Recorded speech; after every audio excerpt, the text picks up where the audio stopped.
Ano nangyari? Kasi di ba parang matatapos na dapat kay October? Opo. Tapos biglang na-extend na naman. Ano nangyari? Ayun na nga po, actually medyo nalulungkot na ho kami kasi parang sanay naman ho kami na matatapos ng ganyan. Tapos hindi pa pala. Pero kasi nung time na yon, nung October, parang medyo sure na kami na matatapos na. Kasi nga meron ng... May nagtitaping na.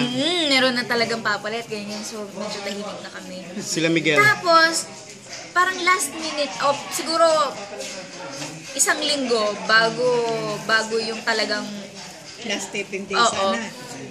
Biglang nag-announce hanggang January. Naloko kaming lahat. Yung saya, may Oo pang-pamasko. nga eh. Masaya yung Pasko namin eh. Napaplano na nga kami ng mga games sa Christmas party na.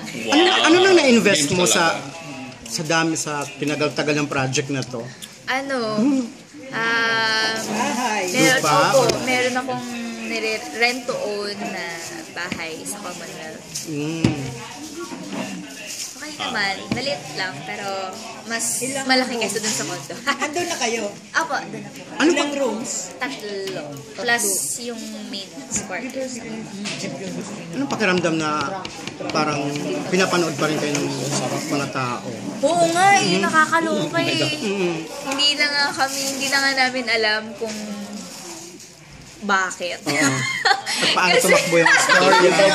Siguro hindi. Siguro kasi marami ding nakaka-relate. Lalo na sa sitwasyon ni Diana. Maraming mga magaganda na may dalawang nagmamahal sa kanila. Ganyan.